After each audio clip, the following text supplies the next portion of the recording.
All right, welcome back, Chelsea fans, to another episode of the London is Blue podcast. Of course, your home for all of the craziness over the summer transfer window, and to fuel the crazy fire. Matt Law, you are back in our midst after just a little bit over a week since we last talked. It's been quite the run for you, especially on Twitter. We have to address just maybe your most viral tweet of all time. What I'm amazed so many people misunderstood this tweet. people really care about what you have to say. Would you care to expound for the people? It's easy. I just tweeted boobs. And everyone should know what that means. It was about 20 minutes after the news came out that Boubacar Kamara had signed a new contract at Villa.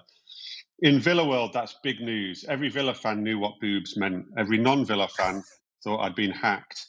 I had WhatsApp messages off colleagues saying, has your son got hold of your phone or something? And I was Yeah. like, no, Boubacar Kamara signed a new contract. What are you talking about? No, what What's if it got our now? Like 1 million views or something, that tweet. it yeah. Yeah, it I was one of the people who was like, "Hey man, what happened?" uh Look, it's a summer of craziness. I didn't know if you got hacked or not, but yeah, No, congratulations on I stand by boobs. I stand by okay. boobs. Frankly, one of the more hilarious nicknames in all of football. There you go. Look, the people were curious, had to ask you about it. Any other clever and or colorful nicknames on the Villa team that we should be prepared for on Twitter? I don't think any of them. I don't think I could make a Villa nickname go viral on Twitter. No, I think all the others are fairly standard. To be Mm, honest with you, I mean, Matt Cash, Cashy, no, not it's not gonna do exactly. Yeah, exactly. So no, I think that's the only one, and now everyone knows about it. So I'm glad I've brought it into the wider world. brought it into the wider world indeed. Well, look, we have a lot to get to today. We're going to talk about the transfer news that has kind of broke since we last were on last Tuesday. We are going to break into some of the upcoming sales and my ongoing just list of business that might or might not be done by September.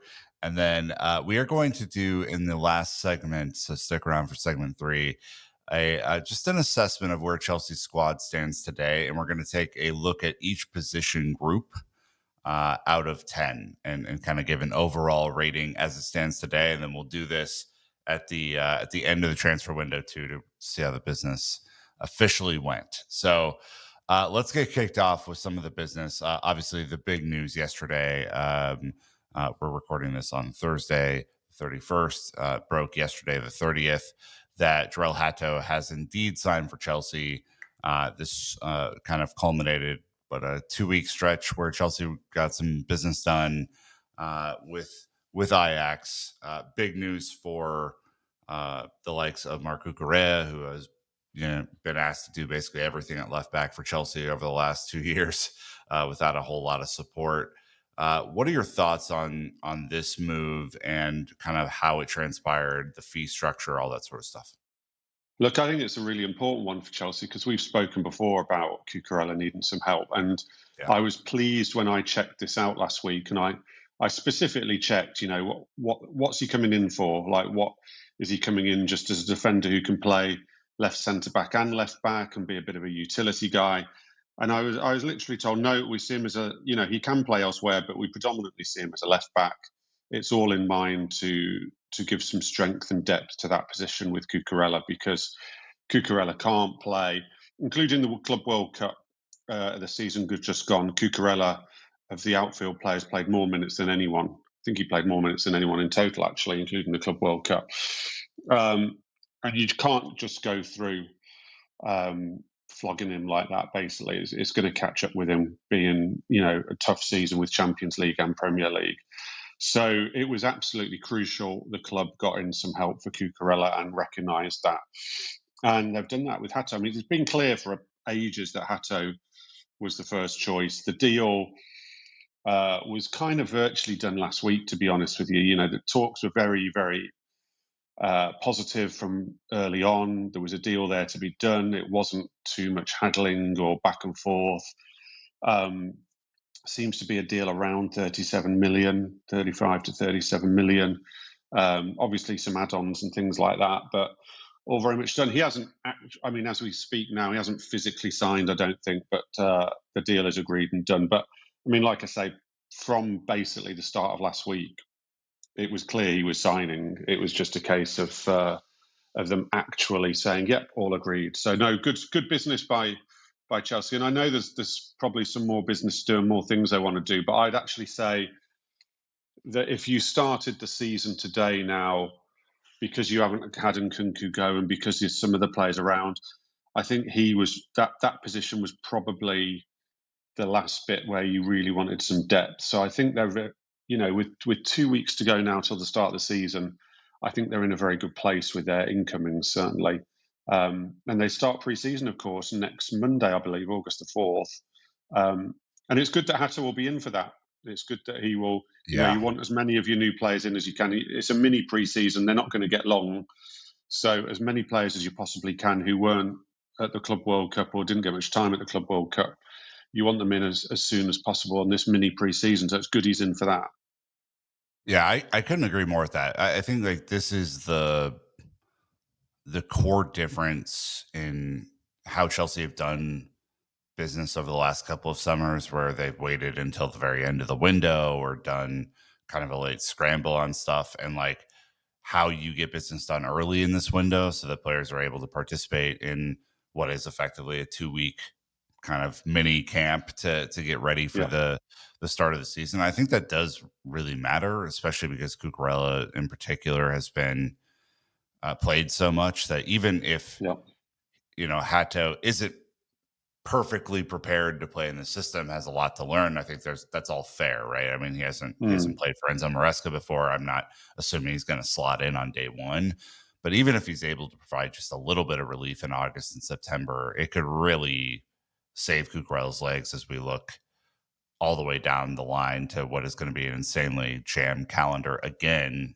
with a World Cup at the end of it in 2026. So, I think this is just a massive, massive move. And look, if you want to listen to CFC Central and Dan talk about the profile, the history of Hato, where he fits in stylistically into the team, there's obviously a special that was published on Wednesday right after the signing was announced. But I think like that's that pod. This pod is more about how he does fit in, and how we're going to talk about Chelsea's business so far, and this was probably the last big remaining hole to fill, unless you are still super concerned about goalkeeper. So, but uh, depth-wise, it was anyway because we can argue till the cows come home on whether they need a yeah, goalkeeper or whether they need to sell attackers to bring different attackers in. But if you took the squad as it is today, depth-wise, they have depth in goalkeepers, whether you like them or you don't like them. They have depth in attacking areas, whether you still want changes there. They didn't have depth at left back. It was it's really the only position they didn't have any depth in. So it has addressed that, and I think that's vitally important. I'm really look. We'll see if I'm proved wrong once the season starts and results happen. But I am actually very impressed with the way Chelsea have gone about their business. As somebody like you say, there's not been hanging around. There's not been dilly dallying. There's not so far been any strange deals. I think we found in the last maybe 3 or 4 transfer windows, it's been sort of some deals that none of us can quite get our heads around, and that might have been through circumstance or whatever. And there might still be one to come. But so far, there's not been one where I've thought, I don't get that. Like, I just don't understand it. yeah. One of the strange deals from last season was Joao Felix, who didn't fill a need, and then of course went on loan to Milan. Didn't do himself any real favors there. Obviously, looked like he was going to go back to Benfica, which was kind of his home, where he kind of came up, and then Al Nasser and Cristiano Ronaldo kind of dropped in the 11th hour and took him away for Yeah, what I think the club wanted to get for him, which is a pretty good thing at the end of the day. So very interesting kind of development there. it's an interesting development. I mean, there's 2 things I'd say about that. I think I said for the last couple of weeks that I kept getting told it wasn't just Benfica and not just to focus on Benfica. I didn't know it was Saudi, if I'll be honest with you. I might have hazarded a guess at Saudi, but I hadn't been told it was Saudi. So I don't think the Saudi one did come from nowhere. I think it was bubbling along the whole time, side by side with Benfica. I just think they did a good job of keeping it quiet. But I was constantly told not to just look at Benfica, that there were other clubs and he could go elsewhere. The other thing with that deal that I find interesting, it's only a 2-year contract to Al Nassr, and Chelsea have a lot of performance-based and results-based bonuses in that deal. So they could get them within 2 years because obviously it's a short contract. Sometimes these things you're waiting for 4 or 5 years. We know Al Nassr will definitely be competitive. So that fee that maybe initially is around the 30 million mark. I don't know exactly what the bonuses are, but there seems to be the potential that they actually get those bonuses fairly quickly, which again is quite encouraging.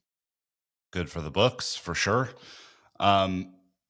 I know you've been kind of working on what's going to happen with the rest of the attack, right? And we Yeah. talked last time about Javi Simmons and what that means for Chelsea's attack and the balance of it.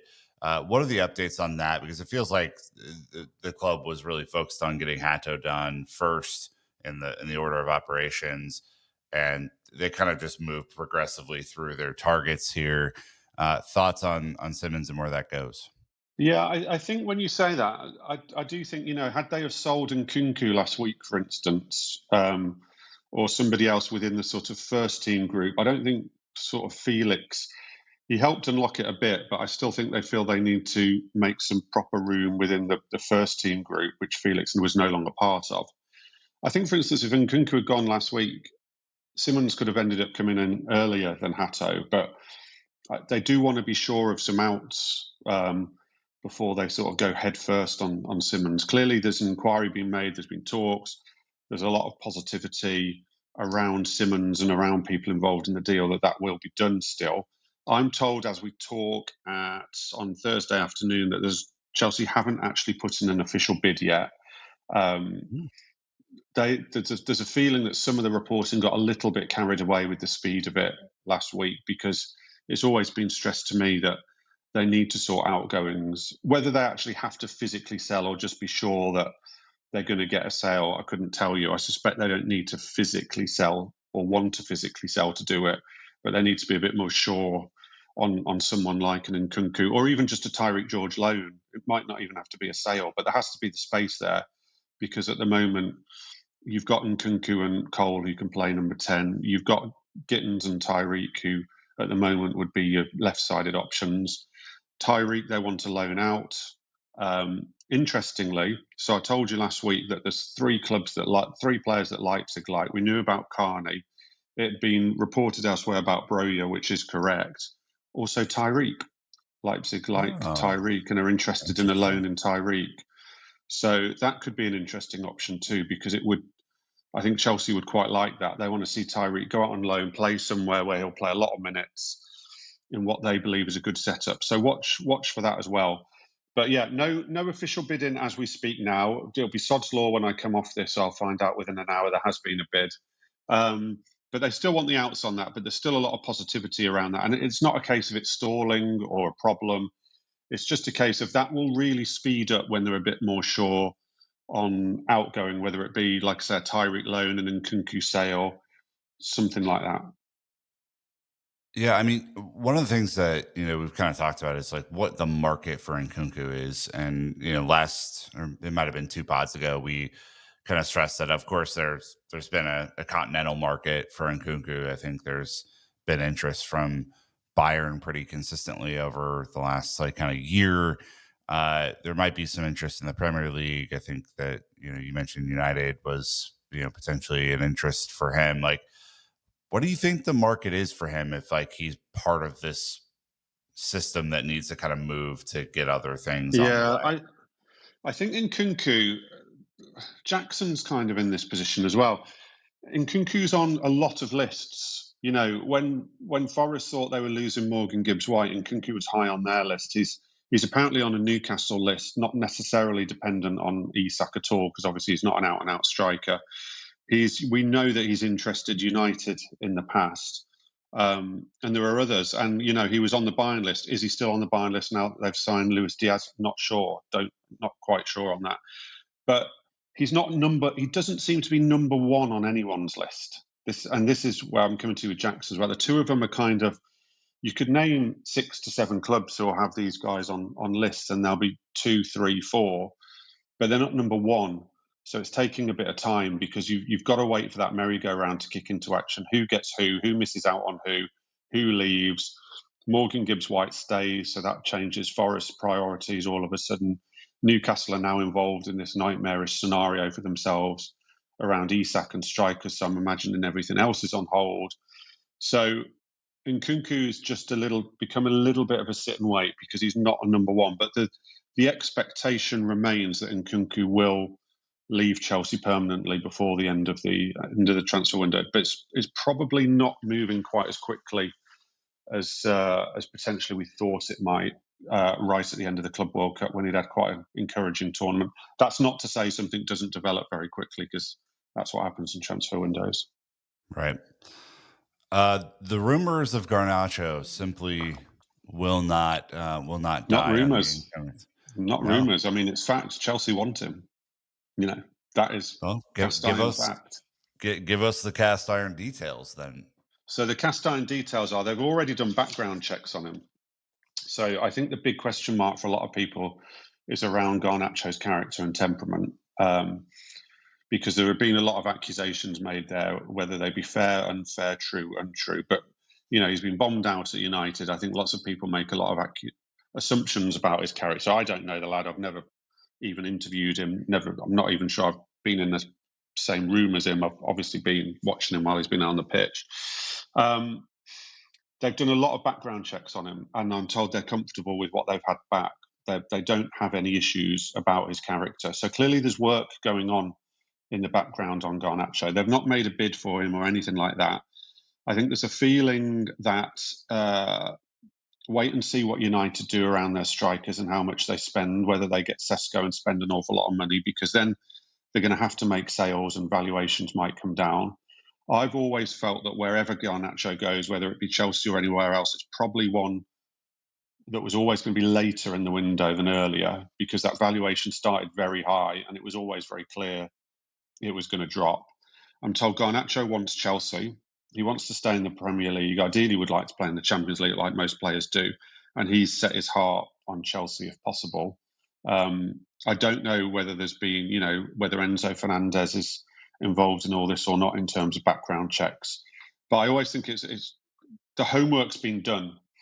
So they've done everything they need to do due diligence wise. It's literally a case of sit and wait till they believe the time is right. And that time will also be impacted again, like Simmons, in terms of outs.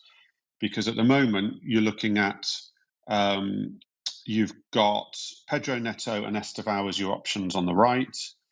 You've got Cole and Nkunku as your options, as your 10.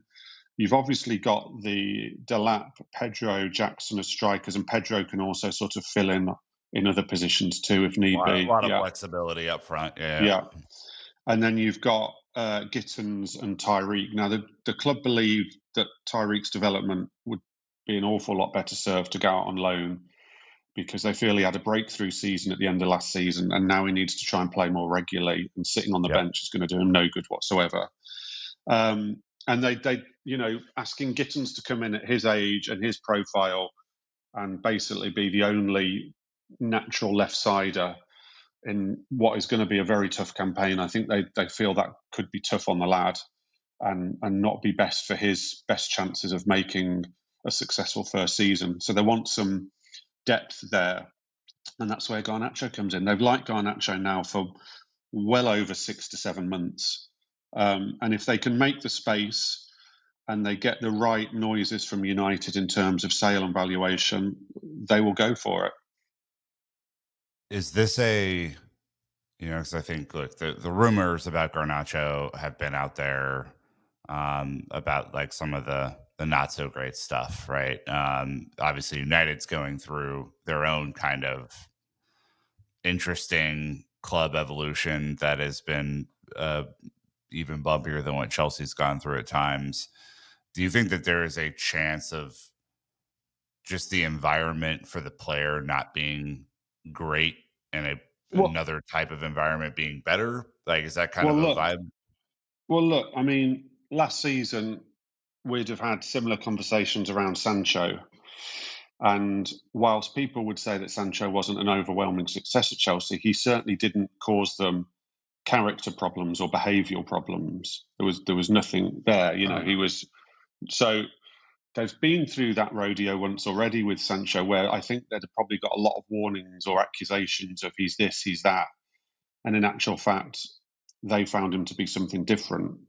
Performance-wise, maybe didn't quite live up to quite what we might have all hoped, but certainly wasn't bad either. So they've been through that rodeo. Then you see Rashford, who goes on loan to Villa, whose character couldn't have been questioned more than anyone else. And, I'm only told good things by people at Villa about Rashford 6 months at Villa and the way he behaved. And now Barcelona have taken him. You see Anthony, who went to Betis, and they rave about him. So there is a pattern there. There is a pattern that these players taken out of the environment and taken out of maybe the groups they've made within United, um, that some of the accusations that have been levelled at them at United suddenly seem to disappear slightly. And as I say, there will be plenty of people Chelsea will have been able to speak to when they've done their background checks, whether it be ex-teammates, current teammates, international managers, former club managers, current managers, everything. And they're not going to take a risk if someone says no, he's a bad lad. So they've got to have been told what they believe to be good things, and anything they've been. Look at no one's going to get no negatives on a background check, but I'm assuming anything they've heard that may be negative is nothing they feel that can't easily be sorted out within their own structure and outside United's. Is there a number that Chelsea are shooting for? We've heard for Javi Simmons it's somewhere around 70 million euros. Whether that's the actual number when it all Yeah. comes in is a different story. But is there a number that you're thinking about for Garnacho that is Well, interesting? you wouldn't be paying big. You wouldn't be paying outrageous money for Garnacho because at the end of the day, United have killed his value. So United have bombed him out. They've put him. They've created a bomb squad, and they've not taken them on tour. And Amorim has come out publicly that Amorim told him straight after the Tottenham final last season, "I don't want you to play for the club." They've killed his value. So you'd be stupid to go in and pay a lot. I've always felt that whoever ends up with Garnacho, whether it be Chelsea or someone else, that it'll either be a loan with an obligation or a loan with an option, or it will be something around the £30 million mark with a load of bonuses and clauses and things. Because I just don't see how you can value him at that much more than that. And that's United's fault, not his fault. If you actually valued him on performance, well, last season wasn't a great season for him, and yet his numbers still weren't bad. I mean, I do think he probably is a 50 to £60 million player, but he's actually not when you look at what United have done with him and how clear United have made it that they want rid of him. And that's why I've always felt it will drag on, because United would start the market with one valuation, and quite frankly, anybody would be crazy to pay it. Yeah. Okay. Interesting. Let's move to some of the outgoings. We did talk about Nkunku and Ty George as a part of the outgoings crew that list is well established. And then we'll go through the checklist at the end as per I usual. always forget people in it, literally always forget people. And whenever I talk to anyone at Chelsea trying to get an update on these things, I come off the phone and I think, yeah, I forgot him, I forgot him, I forgot him. Because you start talking and then you can't possibly remember all these names. That's why the checklist is helpful, Matt. That's why I put it together. A couple of things that have happened since we last talked. So Ishe Samuel Smith, who was an academy player, was promoted up to the first team apparatus last year. £6 million in Strasbourg allows him to do his thing and play. I think there's a decent buyback clause in that for a Cobham Academy product. That's £6 million of pure profit, and he gets to play, which is good because obviously Chelsea, I think, are looking for different pathways with limited international loans as part of the setup. You already have Mamadou Sarr, Kendry Paez, and Mike Penders at Strasbourg, which is the full allocation that you're allowed for that sort of setup. So Samuel Smith goes as a purchase, Amugu goes as a purchase to Strasbourg.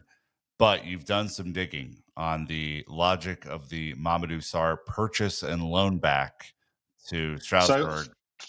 I Hit have. us. I sort of promised this in the last one, didn't I? I made a plea that someone could call me and tell me that that didn't happen. Funnily enough, that plea didn't actually come off, and the ownership didn't call me. But I took it upon myself to dig around on it because I felt like I'd set myself a bit of a challenge. Now, bear with me on this because I know people are not necessarily going to agree with the theory of this, but here's the theory.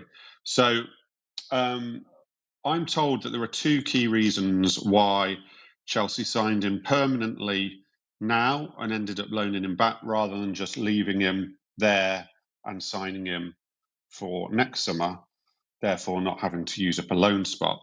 The theory behind it is that with the Club World Cup, the club felt it was going to be really beneficial. They decided they were going to sign this guy, whether it be now or next year or whatever. They decided that the possibility to take him to the Club World Cup and spend a month in basically a training camp and a sort of bonding environment at a major tournament was going to be excellent experience for him and set him up very, very well. It meant he had a month working with Enzo.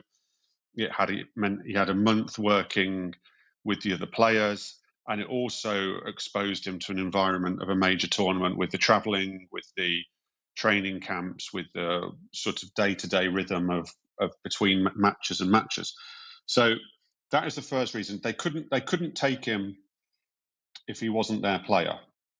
So that was the decision there, and I'm told that is the main decision because they believe that that's going to be massive for his development and his chances of coming back to Chelsea and making a real success. They believe it's put him ahead of the curve in terms of being preparation, basically, for being a Chelsea player. The other one is that so they signed him for 12 million, albeit in January when they agreed the deal. I think it was January, and they are very confident he will have another good season. Had they have left him there, they believe his value would be far greater than 12 million, and therefore they would have to pay a fair bit more. Now, my initial reaction to this was to laugh and to kind of say, but it's Strasbourg, why do you have to pay more? Why would Chelsea have to pay more to themselves? That makes no sense. But it was pointed out to me the Premier League on every transfer do have fair market value rules. And Chelsea have to be a bit careful with Strasbourg particularly because it's going to garner attention. Already you see rival fans and other fans every time a player goes to Strasbourg on loan or permanently, they're saying, this is a disgrace. This is Chelsea just playing the system, blah, blah, blah, blah. Chelsea aren't breaking any rules. Chelsea aren't doing anything wrong. They're not playing the system. They're just basically doing what you're allowed to do. However, were they to sign Mamadou Sarr for, let's say, 10 to 12 million next summer, if he's just played in Europe and he's just had an even better season, a second season playing even more, then it could cause issues around the Premier League and fair market value, and it could bring them, it could mean that a spotlight is shone on it. So they still have to be careful around that. So basically, they felt that 12 million was a good deal, and that if they leave it a year longer, that could almost double to make it a fair market value. So that is the other. So those are the two key reasons. Whether you agree with them or don't agree with them, I can see the logic behind them both, and there is logic. As I said, it was not a case of the club bringing him, thinking, oh dear, he's not good enough. Oh shit, we'll have to send him back on loan. Oh shit, we've used up a loan spot when we didn't need to. None of that. Yeah, essentially, you're not allowed to give discounts to yourself on Yeah. players, right? So Yeah. if he was at the end of this upcoming season at Strasbourg rated at 25 million pound, kind of value, Yeah. Chelsea couldn't have bought him for 12. And Well, so, they could, but they could get themselves into a fair bit of trouble, not just immediately, but also down the line, because that would start to you don't want every single deal scrutinized that you do there because it looks like you're cooking the books, basically. Yeah, and what's interesting when you think about Strasbourg too is like I kind of like when this relationship happened, I viewed this as largely a vehicle for Chelsea to pursue outs, right? Like Yeah. to send players on loan, which has of course happened with some great success already, and to sell players, that potentially you couldn't find a great home for. There's also been some ins. So Chelsea are thinking about the center forward for next season, Emmanuel Omega, as a part of. So I would imagine that's to do with fair market value as well, because I Yeah, know they rate him extremely highly. When a few Premier League clubs were linked with him towards the back end of last season, I was told by someone who works around the Strasbourg end of things that they believe that one day that this guy could be a 50 million plus striker. And again, I think maybe looking to do an early deal on him to get him into a Chelsea player is looking at that fair market value. Because if you do it now, you can probably do it around, I don't know, I'm guessing here, I don't know that this is the figure, but say 25 million. that's If you do it what another been year, reported. yeah. If you do it another year down the line, you might be looking at a fair market value of around 40 million. So I haven't been told that specifically on Omega, but haven't been explained what went on with SAR. I wouldn't be surprised if the Omega stuff is to do with fair market value as well. Yeah, it's interesting. Apparently, Leipzig like him as well, which everything is intertwined, as you know, with everything else.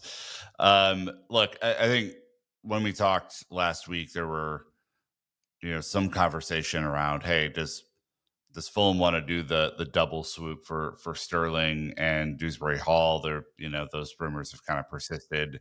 Anything on your end that's like new news there? Or is it still just kind of in the talk So stage? on Raheem, my colleague Mike McGrath first reported Fulham's interest in him, which was accurate, but comes with quite a big but, and it fits into what I was saying last time.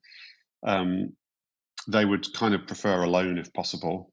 And I think we're still some distance from the two sides reaching an agreement on that. I think Chelsea 20 million's been talked of speculatively about maybe what Chelsea would like to get back.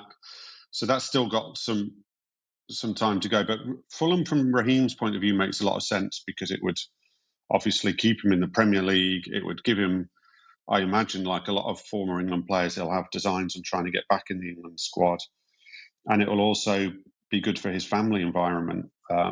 So it does tick a lot of boxes from his point of view. So it's definitely one to watch, but there's a gap there in terms of how the deal is done still. And loads of clubs are interested in Dewsbury Hall. I mean, I said last time that West Ham are definitely interested. Like Dewsbury Hall, he's that kind of level of club of Fulham, West Ham, others around that sort of level. There's a lot of interest around Dewsbury Hall, but whether anyone's prepared to pay sort of 30 million or something's another kettle of fish, I think. Yeah. Um, Also, the Vega transfer talks kind of stalled out, Yeah, that which took was me by super interesting. surprise. Yeah, Yeah, that took about me by him to trade. surprise. Hanko Yeah, ended up going there. I mean, there's a funny story with Hanko that he literally had done his medical or turned up to do his medical at Saudi, and they pretty much just decided, actually, no, we don't want to do it. And I'm told they locked him out of the building in the end. They wouldn't even let him in the building. I'm what? told it's an Wow. astonishing set of events that led to Hanko not going to Saudi, but that had an impact on Chelsea because he's gone off to Atletico Madrid very quickly. That's completely stalled, if not broken down, the Vega deal. Fortunately, that didn't put a spanner in the works of the Hatto deal, which tells me that Chelsea have plenty of other interest in Vega. He's really well liked around Europe, Vega. I mean, obviously, he went to Juventus on loan. He's got a good profile in Europe. So there doesn't seem to be any panic there. So I imagine that there's a few clubs sort of who can now come forward on him.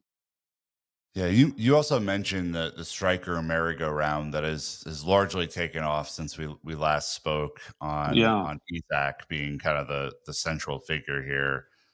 No longer training with Newcastle. Reported that he's training at Real Sociedad's headquarters. I mean this thing is kind of blown up and gone crazy, but the implications of it beyond just the fee Newcastle might or might not get for Isak is that I mean, they've had just a terrible transfer window. They're going to have to make some signings eventually if they can get them done.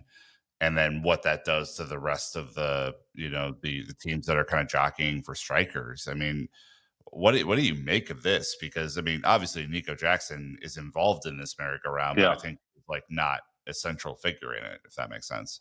Well, I'd say he's quite high up there actually, because Interesting. Okay. you have. I mean, you basically have Newcastle who are involved in two fronts. In that, does Isak go or not, and what does that do to their summer? But secondly, them and Sesko.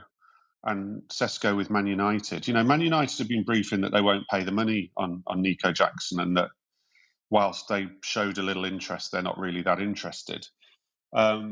Newcastle, we know, have an interest of some level at Nico Jackson, but whoever loses that battle for Sesko, I still think that whoever loses it, and it looks more likely Newcastle will lose it at the moment, that there's a strong chance that Nico Jackson will then jump up their list. And Newcastle's might not be necessarily dependent on Isak, because Newcastle are already after another forward. We know that. They went for João Pedro. They went for Delap. They've been in talks on Wissa. Brentford apparently just refusing to budge from their 40 million asking price on Wissa, which age 29, a lot of people are a little bit worried about. So Jackson and Newcastle doesn't necessarily depend on Isak going out, but it may well depend on whether or not Newcastle are successful in terms of Sesko. So Newcastle and Jackson, I'd definitely say is one to keep an eye on, or one to have in the back of your heads. And despite what United have said, I still just feel if all of a sudden everything went wrong with Sesko, Jackson would still have to end up being one they considered. You've also got that's come into the mix that I wrote about this week.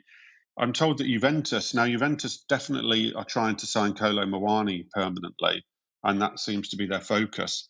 But I'm told if they can get rid of Vlahovic, which they're desperately trying to do, they've told him he's free to go, but For there's 3 years they've been trying to do this. Crazy. There's no takers there. But if they could get rid of him, I'm told that they are very interested in Jackson, but they need to create space both on the wage bill and within the squad to even have a chance of doing it. Serie A would be an interesting one. I suspect Nico Jackson's asking price outside the Premier League would be a little bit lower than it is inside it. And I think actually it'd probably be quite an interesting move for him, because it's a club where potentially you could play in the Champions League a lot and win trophies. So Juventus has suddenly come up as a potential option. It's not an option yet for Nico. So Nico's well in there on this striker merry-go-round. And it's going to impact a lot of things. I mean, it might even have like knock-on effects to Nkunku, who's not an actual striker, but still, again, his future is going to be impacted by who does what where and squad costs. And then the other thing you've got with Newcastle is if they sell Isak in the next couple of weeks for 150 million, then oh my God, good luck on your bargaining power, because everyone's going to know that they're staggering round in the last last 2 weeks of the window with an absolute wad of cash in their pockets and not much room to negotiate. So they're in a nightmare situation, quite frankly. Yeah, they've probably had the worst summer, and that there was some competition there on the worst summer for a while. But there was a joke made yesterday that when they brought in Ramsdale, they gave him the number 9 shirt to replace Isak, which I thought was pretty funny. There are also, we talked a little bit about Broja to Leipzig as like a knock-on effect here. There's apparently interest from Germany and Italy around him still. I mean, given Premier League interest as well. Premier League interest too on Broja. Broja will move permanently, I think, this summer. As long as Chelsea don't get crazy. You think there's a good market there for him? I think there'll be a market. I still think, like I say, there's knock-on effects down. So many clubs, even not just the top clubs. We've talked about the striker merry-go-round at the top end, but there's striker requirements at the bottom end too. So many clubs need strikers, and there's not that many of them around. And Breyer hasn't had a great couple of years, but I still think they'll end up being a decent taker for Breyer. Whether it be someone who takes him in as their main striker or someone who takes him in as their number 2 striker. But I'd be surprised if there's not a good market for Breyer. The market for Marquillo is kind of back and rolling. Sunderland have kind of entered the profile. I mean, I think there's a lot of Chelsea fans who are like rather him go to the championship and play than go to what is almost certainly going to be a struggling Sunderland squad in the Premier League, who's going through a whole squad transformation right now after a few key sales. Like, what are your thoughts on where Guiu lands? Is it Premier League? Is it Championship? So it looked like Ipswich at one stage, which looked kind of really good. But now it looks more likely Sunderland. It seems talks are quite advanced. That doesn't mean it's definitely happening. But talks are quite advanced, and the expectation at the moment is it's Sunderland on loan. I mean, like all these things, Chelsea will try to get as many guarantees as that you possibly can that he's going to play X amount of games or be involved enough. But you can never be sure of those supposed guarantees. We've seen it so many times when players go on loan with supposed guarantees and don't end up playing. Look, Sunderland, they're the one team of the 3 promoted teams who's certainly having a big go of it in the transfer market. I think they've made a couple of smart signings, Granit Xhaka being one. And I do think if Guiu did play at Sunderland, it would be a really interesting loan. The big fear would be is if he went there and sat on the bench, because then it's kind of, what's the point? But it's an interesting one. It's an interesting one for sure. And if he played, okay, so he might go to the Championship and score 15 goals. And if he plays regularly in the Premier League, he might only score 5 goals. But for his development, if he can play 20 Premier League games, that will probably be better for him in the long run than playing an entire Championship season. So yeah, interesting. But at the moment, it looks like Sunderland over Ipswich. Is that the ratio in your head that like 46 championship games equals 20 I, Premier League no, games? I literally plucked that out off the top of my head as I'm talking to you. There's no science behind that whatsoever. No science. All right, you heard it here, folks. So on the list, I mean, those are the primary bits of news that have happened in the last, let's call it, 8 business days since we last talked. Um, Well, some non-business days are in there as well, Nick. The weekend, that's remember? look, these are all I, they're all days are equal, Matt. Obviously, especially during the transfer window when there's no time off. So going down the list of stuff, just so you have it for next time, everyone keeping track at home with our fun game of transfer merry-go-round. Uh, Goalkeepers, Bettinelli, Kepa, Petrovic, and Penders have all secured moves. Penders, of course, the loan. Right now, we don't have anything new on Slonina, right? I haven't asked. I've got to be honest. I can't Okay. ask about every. I'd spend my whole life just asking. For a future pod, indeed. Yeah, Defense, Isha Samuel Smith just got his move to Strasbourg. We've talked about previous interest in Axel Disasi. Mamadou Sarr got the loan over to Strasbourg as well. There's still ruminations on Vega. You've said that Chilwell, if at all, will happen late. I'm sure there will be an Anselmino loan somewhere in there as well. So those are kind of set. Midfield, there's continued conversation around Carnes, around Kieran Dewsbury Hall. Anything on Leslie Ugochukwu in the market? I don't have a club for you, but I'm told there's an expectation he will leave permanently.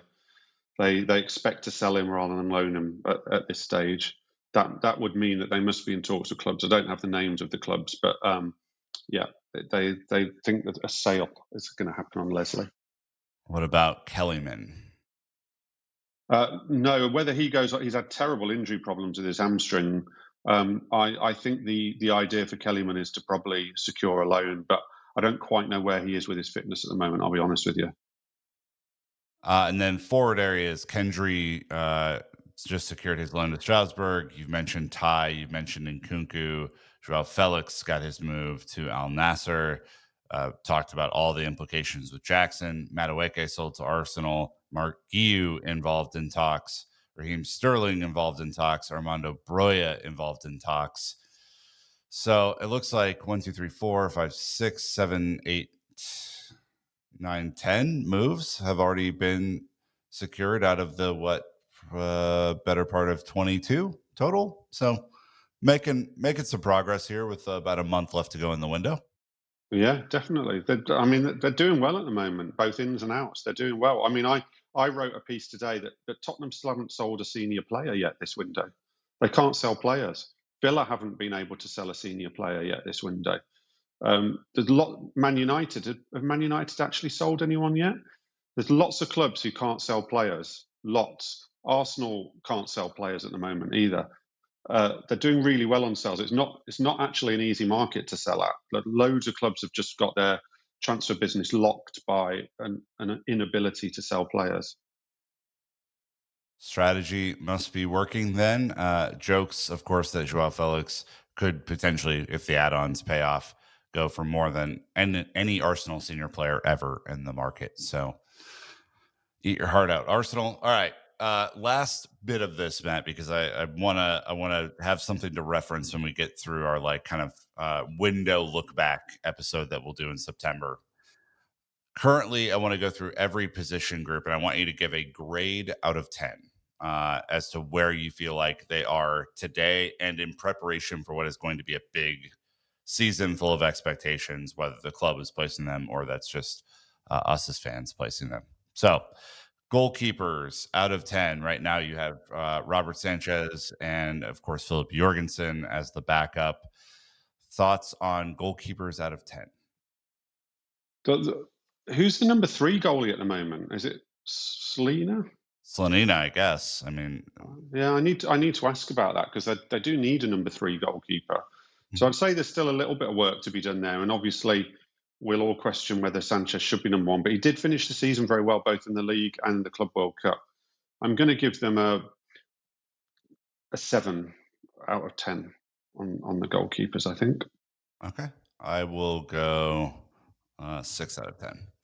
Cool. I All nearly right. went to 6, so yeah, we're on the same Yeah. page there. Yeah, they're thereabouts. Um, all right. So the backline feels the most, well, backline midfield feel the most settled right now. You have Cucurella and Hato at left back. How do you feel about that out of 10? Yeah, really good. I mean, Cucurella was virtually one of the players of last season. Hato brings depth. He's young. He's the right profile because he's not going to expect to sort of play ahead of Cucurella to start with in the big matches and things. So I think that looks like a really good squad move. So I'm actually gonna give the left back situation a 9 out of 10. I agree. Excellent. No differences there. Right backs, Reece James, Malo Gusto. How do you feel about right backs for the season? Yeah, look, realistically, you're not going to get better than that. We just need Reece to stay fit, don't we? Mhm. Um, but again, and people have their complaints about Gusto and stuff. But again, as a supporting right back, as it were, assuming Reece can be fitter and continue to keep playing more games, he's as good as you're going to get. So again, I'd go 9. The fullback position's strong. I'd go 9. I'm going 8 out of 10 for right backs. It depends on how they use Gusto, I think is the major question that I have.